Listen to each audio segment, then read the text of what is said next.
Dan kita tahu betul bahwa ATR, BPN, kemudian juga KPK ini bekerja sama dengan Pemda itu untuk melakukan pilot projecting terlebih dahulu. Ada 3 provinsi yang dipilih, koreksi kalau saya salah, ini ada Sulawesi Tenggara, Sulawesi Utara, dan juga Sulawesi Selatan. Nah, mungkin saya tanya dulu, sebenarnya kenapa 3 provinsi itu yang dipilih? Ini yang memilih KPK dan ATR BPN bersama tentu ya? Itu komitmen, Mbak. Itu yang kami sampaikan ke Kementerian ATR waktu kami diskusi. Jadi mau milih yang mana nih? Yang kepala daerahnya punya komitmen kuat dong gitu. Kenapa? Ya nggak akan jalan kalau nggak ada komitmen. Nah itu yang utama. Ini yang membuat kami di Kementerian ATR BPN kalau terkait dengan 9 program ini, tentu kami yang sebagai pengampunya untuk pelayanan ini semua. Kami di pusat dan di daerah ada tangan-tangan kami melalui BPN di kabupaten kota dan provinsi. Dengan sinergitas ini, dengan semangat kolaborasi ini dan sudah dilakukan di 3 provinsi ini, Sulawesi Utara, Sulawesi Tenggara, Sulawesi Selatan, sudah dilakukan kick off di sana juga. Dan saya mendapatkan laporan dari tim yang melaksanakan ini, alhamdulillah hasilnya juga sangat baik.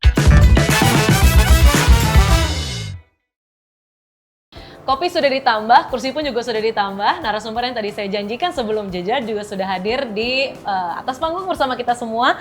Saya sapa terlebih dahulu ada Gubernur Sulawesi Selatan, Pak Andi Sudirman Sulaiman. Selamat sore, pagi, siang, sore, Pak Andi. Pagi, siang, sore, Mbak Diana. Oke, sehat Pak. Jauh-jauh datang dari Sulawesi Selatan, kita berikan tepuk tangan, mungkin yang nonton juga boleh ya. Terima kasih Bapak sudah hadir memenuhi undangan teman-teman ATR BPN. Kemudian saya juga sapa langsung ada Pak Denny Mangala, Asisten Pemerintahan dan Kesejahteraan Rakyat dari Pemprov Sulut. Terima kasih Pak Denny sudah jauh-jauh datang kemari. Selamat siang Mbak Diana. Terima kasih, kita berikan tepuk tangan lagi juga. Oke, terima kasih ada Pak Andi dan juga Pak Denny. Di samping itu juga masih hadir bersama kita juga ada Pak Osi dan juga Pak Edi. Semoga belum ngantuk dan belum bosan karena sudah ada kopinya. Masih kuat. Aman. Saya yang nggak kuat kayaknya Pak kalau sudah jam. Oke, sebelum kita bahas yang secara lebih terperinci, teknis, sebelum tadi Pak Andi dan juga Pak Denny datang, ini kita sebenarnya sudah banyak bicarakan soal Pemda ini menjadi motor utama, jadi eksekutor dari 9 program kerjasama ATR BPN dan juga KPK. Saya mau mungkin Pak Denny dan juga Pak Andi cerita terlebih dahulu soal bagaimana pemerintah daerah dilibatkan di sini. Mungkin dari segi kunjungan, bagaimana Pemda diajak bicara soal 9 praktik kerjasama ini. Mungkin dari Pak Denny dulu, boleh? Oh iya, baik. Yang pertama memang pada bulan Mei yang lalu, ya, atas inisiasi dari Kementerian ATR BPN dan KPK, nah, sudah dilaksanakan rakor di Sulawesi Utara. Sudah ada rakornya. Nah, rakor ini dihadiri oleh Bapak Gubernur, termasuk Bupati Wali Kota se-Sulawesi Utara hadir semua, Pak. Kemudian ada BPN juga hadir di sana. Nah, di sana itu sudah ditandatangani komitmen bersama dari semua kepala daerah, termasuk BPN, untuk implementasi 9 program ini. Dan ini sampai saat ini Bapak Gubernur terus memonitor implementasi di 15 kabupaten kota yang ada di Sulawesi Utara. Nah, ini tentu langkah yang sangat strategis yang diinisiasi oleh Kementerian ATR, BPN, dan KPK dalam rangka mewujudkan good governance. Dan ini tentu sebagai pemerintah daerah, baik provinsi maupun kabupaten kota, kita tentu sangat mendukung untuk implementasi 9 program ini. Oke, meskipun tugasnya artinya bertambah, tapi disambut baik karena itu tentu mewujudkan good governance tadi. Iya, karena untuk kebaikan bersama gitu. Oke, baik. Itu cerita dari Sulut. Kalau dari Sulut seperti apa, Pak Andi? Ya, terima kasih banyak Mbak Diana. Saya sampaikan bahwa kami tentu pertama mengucapkan terima kasih banyak kepada Kementerian ATR BPN dan juga KPK, Korsub, Pak Direktur yang senantiasa dan juga memilih Sulawesi Selatan sebagai salah satu piloting project untuk percepatan 9 program ini. Dan kita tentu menyambut baik karena selama ini tentang agraria itu, tentang pertanahan selalu terdengar masalah rumitnya, perselisihan. Jelimet gitu ya Pak Andi. Perselisihannya, kemudian masalah perizinannya yang rumit. Kita tidak dapat tuh isu-isu tentang bagaimana percepatan PAD, bagaimana percepatan investasi, kepastian hukum. Dengan ada program ini tentu ini sangat baik karena tentu dengan dipilih Sulawesi Selatan ini bukti bahwa Sulawesi Selatan ini sebagai salah satu wilayah yang memiliki komitmen dengan laksananya kemarin ada penentang bersama untuk kesepakatan bahwa kita komit untuk bagaimana mempercepat program ini. Oke, ini juga sebenarnya yang banyak ditanyakan oleh masyarakat. Tadi juga sempat dibahas ataupun disinggung sedikit ya sama Pak Edi dan juga Pak Ausi. Kalau misalnya 9 paket program ini pun berjalan dengan optimal dan maksimal, yang tentu itu kita harapkan begitu ya. Perubahan apa sih yang paling dirasakan masyarakat? Itu kan yang menjadi pertanyaan masyarakat. Mungkin Pak Andi boleh silakan Pak. Iya, saya ingin ceritakan sedikit bahwa tanah sekarang ini kebanyakan masih sertifikat global misalnya, atau belum berubah atau gimana, sehingga kita ini di satu sisi masyarakatnya untuk mempertahankan tanahnya kan bisa jadi sengketa perselisihan tanah. Kemudian di sisi lain pemerintah kami ini dapatnya bahwa kita susah nih, masih tercatat tanah-tanah itu sebagai target objek PAD yang bagus, tapi justru tidak tercatat dengan baik. Karena kepemilikan satu yang tadinya sekarang sudah berkembang pesat. Ada bahkan satu surat itu bisa sampai banyak orang yang miliki. Waduh. Dan tumpang tindih. Sehingga saling klaim, kemudian terjadilah sengketa di mana-mana. Dengan adanya ini digitalisasi, sudah integrasi dengan OSS, integrasi dengan MPP, integrasi dengan RT RW, kemudian bisa memetakan geospasial. Nah, ini luar biasa. Karena dampak bagi masyarakat kebudayaan perizinan, dapat sertifikat mereka, tapi tentu kita juga pemerintah bisa yang mana harus punya kewajiban apa. Dapat haknya, tapi kewajibannya juga tentu lebih mudah dan lebih pasti. Ada kepastian. Ya, penurunan konflik ya Pak. Itu juga paling penting. Itu yang paling penting di masyarakat sering terjadi. Iya, benar-benar. Tentu kan karena kalau bicara soal konflik ataupun sengketa lahan itu urusannya panjang ya Pak. Kita tahu betul juga di masyarakat banyak juga yang menjadi berita seperti misalnya artis-artis juga banyak yang speak up, kemudian rakyat biasa juga banyak sekali deretan sengketa lahan yang ujungnya ya memang harus ada goodwill dari pemerintah dan juga pusat maupun daerah begitu ya untuk menyelesaikan hal itu, salah satunya lewat 9 paket program ini. Itu cerita dari Sulsel. Kalau di Sulut seperti apa sih Pak? Apa dampaknya buat masyarakat? Entah itu yang sudah terjadi ataupun yang mungkin disasar oleh Pemprov Sulut. Iya. Pertama bagi masyarakat, selama ini kan layanan untuk contohnya untuk pertanahan, layanan sertifikat. Nah ini minta maaf Pak Wamen masih banyak keluhan. Ini prosedurnya, kemudian ada pihak-pihak yang memanfaatkan itu, ya. Nah tetapi dengan 9 program ini, ya, kemudian mengintegrasikan dengan mall pelayanan publik, ini tentu akan memudahkan masyarakat untuk memperoleh layanan sertifikat misalnya.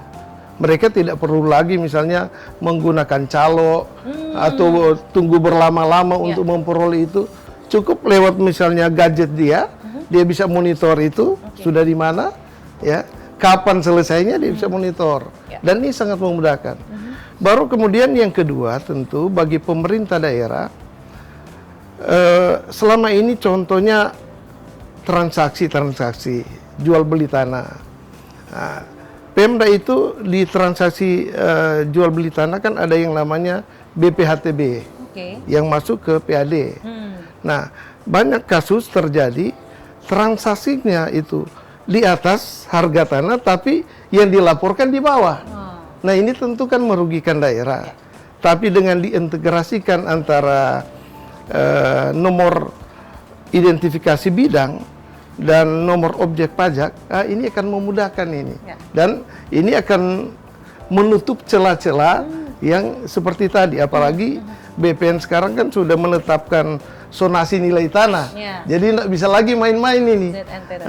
Kita akan tahu ini, Pemda akan tahu, oh ini zonasi nilai tanah untuk wilayah ini sekian, kok transaksinya jauh di bawah.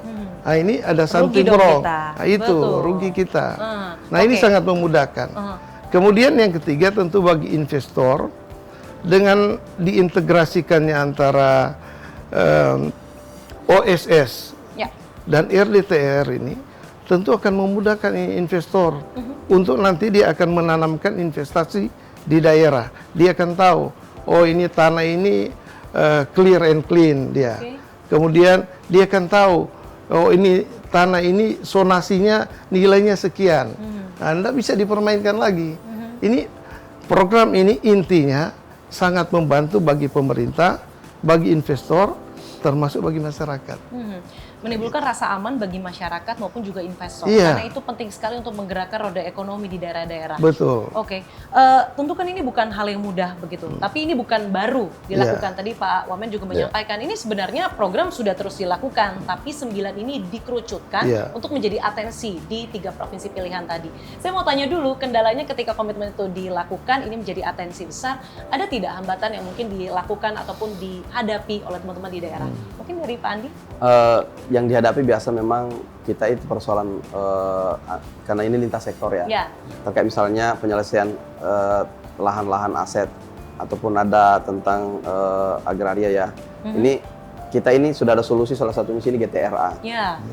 Kami baru saja kemarin kita laksanakan hari Jumat kemarin, hari Kamis itu Rabu kita laksanakan GTRA, gugus tugas reforma agraria.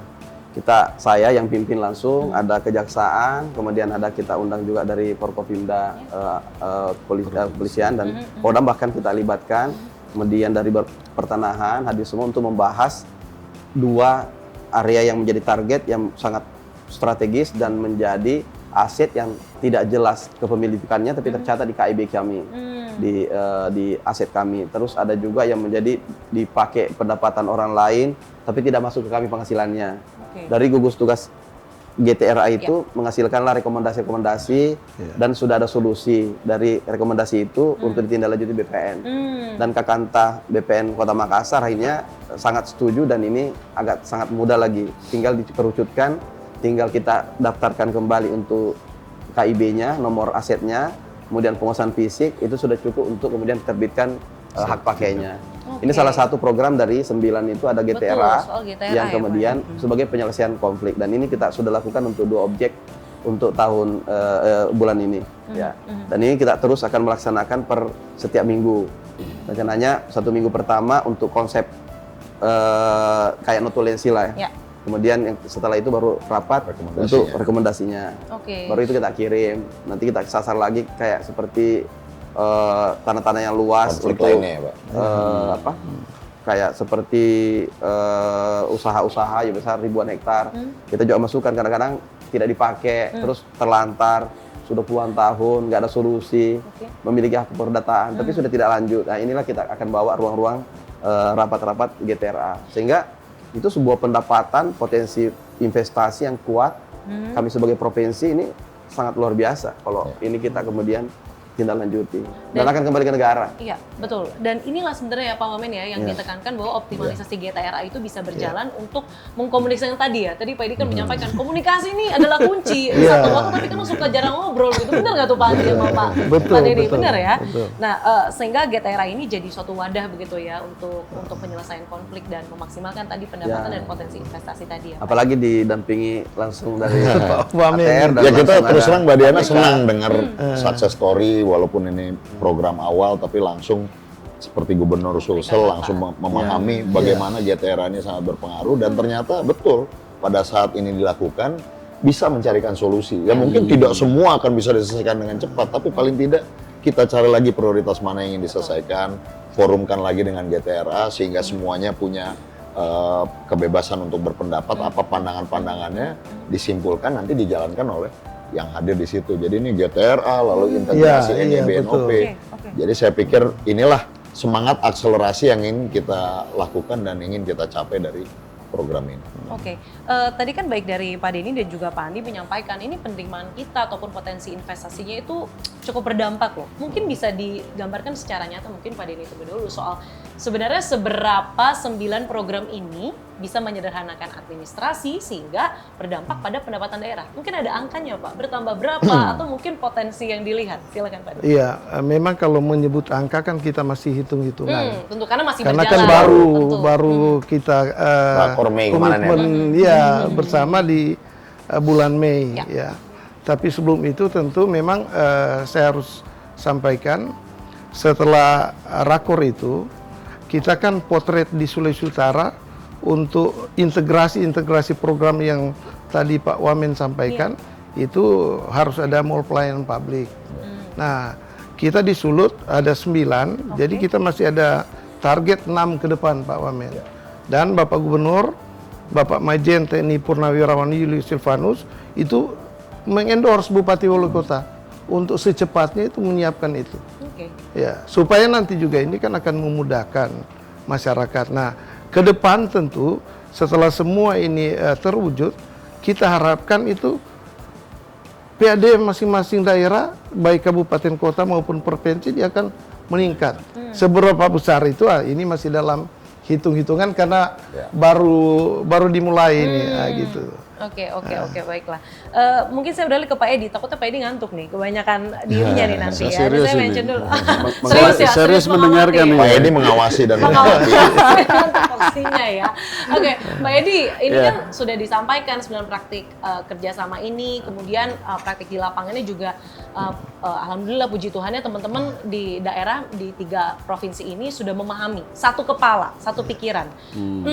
Menurut Anda, setelah ini harus ada apa? Kan Anda di luar mengawasi begitu ya, harus ada percepatan seperti apa yang dilakukan supaya teman-teman di wilayah ini juga, tadi ada kendalanya beberapa begitu ya, yang sebenarnya harusnya bisa diselesaikan dengan komunikasi, yang harus dilakukan supaya semakin menambah pendapatan daerah dan lain sebagainya.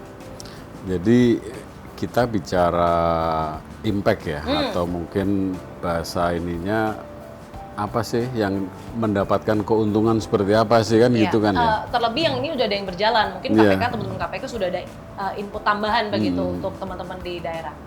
Nah kalau kami melihatnya begini Mbak, tadi Pak Gubernur Pak Andi, Gubernur Sulsel sudah menyampaikan bahwa dengan GTRA udah langsung merasakan nih. Selesai itu masalah. Ternyata dirapatkan bersama yang mohon maaf selama ini mestinya tanpa program ini pun harusnya dari dulu sudah bisa dilaksanakan kan gitu ya. Nah tapi kalau kami melihatnya dari sudut pandang yang lain.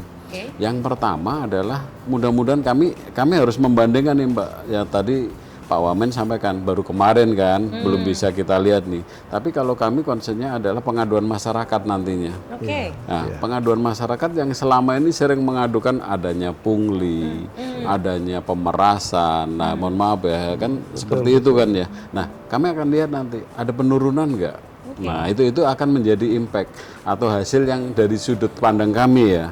Mungkin dari Pak Gubernur mungkin akan melihat dari sudut pandang investasi nantinya. Dengan transparansi pasti investasi akan meningkat kan itu kan ya. Tapi kepentingan kami atau dari sudut pandang KPK adalah ada nggak nih penurunan tingkat korupsinya nih nanti di 3 provinsi ini gitu loh. Khususnya adalah korupsi di tadi suap, pemerasan dan juga mungkin bahasa umumnya pungli lah ya. Tapi suap, pemerasan, gratifikasi kalau bahasa undang-undangnya. Nah terus setelah itu adalah tentunya adalah masyarakat merasa dimudahkan nggak, nah, kan gitu kan ya, dimudahkan nggak. Tadi bahasanya memang kami lebih mengistilahkan selama ini ada di ruang-ruang gelap. Pengurusan mungkin dalam konteks ini kita bicara pertanahan ya, mungkin secara luas mungkin ada juga, tapi kita bicara layanan pertanahan, masyarakat itu banyak yang gelap bagaimana ngurus tanah ini. Akhirnya datang ke tadi yang Pak Asisten tadi sampaikan ke calo atau apa gitu kan ya. Nah, mudah-mudahan dengan ini nanti transparansinya dapat, masyarakat bisa mendapatkan keuntungan. Tapi kan susah di situ kita ukur kan ya. Tapi paling-paling Pak Gubernur yang bisa mengukur sendiri nantinya dari investasi, dari pengamanan aset, dari itu dari teman-teman. Kalau dari kami sih itu Mbak, nanti dari pengaduannya turun nggak? Nah, kalau pengaduan turun berarti sukses nih program ini nantinya. Artinya kalau KPK bisa duduk santai ngopi tanpa mendengar aduan sana sini, itu artinya ada keberhasilan. Kerjaan makin dikit itu sukses loh. Dan kita harapkan begitu ya Pak ya. Kita harapkan begitu. Oke, saya mau mention sedikit soal pungli. Ini karena suatu hal yang menjadi concern masyarakat. Mungkin Sobat ATR BPN juga menaruh concern di sini. Saya mau tanya ke teman-teman daerah, sebagaimana 9 program kerjasama ini bisa menurunkan celah-celah pungli itu, Pak? Ya, ini kan kalau sudah ada sistem digitalisasi, biasanya kita kan sudah bisa online. Kemudian kita sudah mall pelayanan publik sudah ada semua di kabupaten kota. Bahkan kami provinsi sudah punya juga mall pelayanan publik sistem digitalisasi. Sehingga kita bisa melihat di situ bahwa terjadi proses-proses yang secara digital, agak tidak lagi tatap muka, tidak lagi harus ketemu, telepon dan sebagainya. Itu tinggal mengisi saja. Dan kemudian seperti ini akan terjadi percepatan. Misalnya OSS ini kita 7 hari langsung sendiri jalan. Setuju tidak setuju jalan dia. Kalau area-area yang tidak beresiko. Ada tingkatannya. Tentu ini akan membuat image pada masyarakat bahwa ini mudah. Selama ada MPP sekarang ini, apalagi kalau sudah integrasi dengan pertanahan ini, pasti masyarakat akan senang. Karena ini akan memudahkan masyarakat untuk mendapatkan haknya. Yang kedua, dampak yang kami dapat itu, kalau nanti ini salah satu GTRA kita ini yang bahas kemarin ini, nilainya 1 triliun, Mbak. Kalau ini nanti kita bisa berhasil untuk sertifikasi standar provinsi, itu sebuah capaian yang besar yang dimotori oleh BPN, ATR, dan KPK pendampingan. Tentu kami yang dapat manfaatnya. Bahwa kami punya lahan yang selama ini tidak memiliki alasak, tapi tidak kemudian terjadi sengketa, dicari jadi pendapatan orang lain. Pendapatan ada fasilitas yang dipakai orang. Sehingga ini nanti kalau jadi masuk pendapatan kita kan luar biasa. Belum lagi asetnya. Di Kota Makassar lagi. Betul. Nah, ini luar biasa. Itu loh inventarisasi aset tadi ya, Pak ya. Ini sekitar 10 hektar lebih. Buat lokasi. Good start. Good start ini. 1 triliun Nah, ya, ini Pak, GTRA ini kalau kita gedor terus di poin berapa ya, kalau tidak salah poin 7 ya. GTRA tadi. Nah, ini luar biasa, bisa optimalisasi kita. Oke, baik. Dan itu bisa menjadi investasi ataupun program-program Astacita. Kita punya lahan. Dan semua di wilayah Indonesia agak kesusahan lahan kan. Karena ada program-program sekolah rakyat, ada kampung nelayan, ada kemudian program-program KDMP dan sebagainya. Bapak Presiden mencanangkan, tentu kita akan menyambut dengan adanya ketersediaan daripada availability dari lahan. Ada sekolah Garuda, sekolah unggul, dan semuanya itu untuk daerah. Menarik sekali. Karena bagaimana sebuah langkah ataupun komitmen kecil itu bisa berdampak uangnya seabla-abla, Pak. 1 triliun untuk 1 sertifikat. 2 lokasi. 2 lokasi. Ini luar biasa, good start seperti yang Pak Wamen sampaikan. Kalau di Sulut, Pak, tadi kan banyak mention soal mall pelayanan publik. Kemudian sebenarnya Pemprov pun juga sudah memetakan begitu ya. Ini stigma di masyarakat kalau ngurus sertifikat dan lain sebagainya itu pasti jelimet. Nah, hal-hal yang ada di 9 praktik program atau praktik kerjasama ini, bagaimana bisa pelan-pelan membantu menghapus stigma tersebut kalau di Sulut? Iya. Jadi kan setelah ada komitmen bersama seluruh kepala daerah yang saya sampaikan tadi dengan dan semuanya BPN, pasti menyanggupi dong, Pak. Iya. Ya, kalau nggak sanggup nanti kan, Pak Gubernur marah ya. Setelah itu kan langsung dipublish. Oke. Nah, dipublish itu masyarakat dia tahu, ternyata sini sudah ada layanan pertanahan itu yang online. Oke. Nah, dengan begitu kan stigma-stigma selama ini bahwa berbelit-belit, harus melalui calo, ini akan terhapuskan. Karena tidak ada lagi yang tadi Pak Gubernur sampaikan face to face untuk memperoleh pelayanan. Semua serba digital. Dan ini pasti akan didukung oleh semua masyarakat. Ini kan tugas kita adalah membangun public trust. Langkah strategis dari BPN, ATR sama KPK ini adalah upaya untuk mewujudkan public trust itu. Oke, Mungkin baik. itu. Karena fakta membawa pada kebenaran, kebenaran membawa pada trust itu, kepercayaan itu. Dan itu yang sedang dibangun lewat ini yang program sementara ini. dibangun, Oke. betul. Terakhir, kita masuk ke closing vision ataupun hal-hal yang mungkin akan dilanjutkan ke depannya, yang tentu sudah baik ini. Kalau misalnya kerjasama ini berhasil lah, katakanlah 3-5 tahun ke depan, seperti apa tata kelola pertanahan dan juga iklim investasi yang ingin Bapak-bapak ini sebagai pemimpin di daerah masing-masing ingin Anda lihat di wilayah Anda masing-masing? Dari Pak Andi dulu, silakan. Kita berharap ketika pelaksanaan ini akan kemudian terjadi kemudahan-kemudahan masyarakat, ada kepastian terhadap pembangunan, investasi, dan kemudian pendapatan-pendapatan bagi kami. Termasuk masyarakat kami juga tidak segan-segan lagi untuk investasi untuk membangun baik secara persorangan maupun secara korporasi. Yang kedua, kami berharap bahwa yang selama ini sudah terjadi konflik, sudah ada solusi-solusi karena pemetaannya jelas. Apalagi kalau sudah berbasis geospasial ya, ini per 5.000. Satuan ini sudah semakin jelas, clear, bisa melihat sampai yang paling detail. Sudah ada RDTR, rencana detail tata ruangnya sudah jelas. Bahwa mereka ini bisa melihat sampai yang sekecil-kecilnya untuk daerah mana peruntukan apa, dan pemiliknya siapa. Kemudian itu kan semuanya bernilai uang, karena kekayaan negara termasuk daerah ada dua sisi, baik uang maupun aset. Ya. Kalau kami tidak bisa memiliki banyak uang dalam bentuk money cash-nya, cash in itu, maka aset yang banyak juga termasuk adalah Harus dikelola. kelola. Kalau sudah jelas status legal standing-nya, maka dia akan menjadi sebuah aset kekayaan yang kemudian menjadi kepercayaan untuk melaksanakan sebuah program-program pembangunan, dan ini akan menjadi neraca kami akan bagus ke depannya. Sehingga kami juga sebagai daerah itu bahwa memiliki kekuatan-kekuatan ekonomi karena ditopang dengan kekayaan yang lebih kuat, seperti itu. Tentu kekayaan itu yang nantinya juga berdampak pada kesejahteraan masyarakat itu sendiri, karena digunakan dari dan untuk masyarakat. Ya, karena masyarakat sekarang kan kita tahu lah, masyarakat banyak disibukkan dengan hanya mempertahankan tanahnya sendiri. Nah, ini kan jangankan tanah negara ya, tanah-tanah pribadi saja ini juga sangat rumit, balik nama dan sebagainya. Ini kemudahan-kemudahan seperti ini tentu sangat baik karena sudah jelas siapa memiliki yang mana. Oke, baik. Kita harapkan transformasi itu ada di Sulawesi Selatan. Ya, silakan dari Sulawesi Utara hari ini. Untuk Sulawesi Utara, pemerintah pusat kan sudah menetapkan 2 kawasan ekonomi khusus di Sulawesi Utara. Satu itu namanya KEK Likupang. Itu KEK Likupang itu adalah KEK pariwisata super prioritas dari 5 di Indonesia. Nah, salah satu itu di Sulawesi Utara di KEK Likupang. Yang kedua itu namanya KEK Bitung. Nah, ini 2 KEK ini adalah pusat pertumbuhan ekonomi baru di wilayah Sulawesi Utara. Nah, tentu dengan implementasi 9 program dari ATR BPN dan KPK ini tentu akan makin menciptakan iklim investasi yang kondusif di Sulawesi Utara, terutama dalam rangka menumbuhkan 2 KEK ini supaya dia makin geliat lagi ini, makin berkembang bagus untuk peningkatan ekonomi di Sulawesi Utara yang dampaknya akan dirasakan juga oleh masyarakat Sulawesi Utara.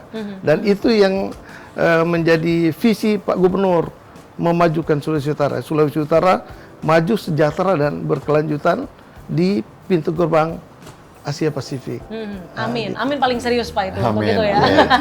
Oke, saya mungkin beralih ke Pak Edi terlebih dahulu, nanti Pak Osa sebagai penutupnya ya Pak, boleh silakan Pak. Harapannya ketika, kalau tadi kan di daerah masing-masing, tentu harapan KPK 3-5 tahun ke depan untuk 9 program kerjasama ini.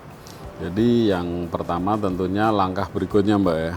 Jadi dengan di-trigger oleh 3 provinsi ini diharapkan next ke provinsi yang lain, itu tentunya ya.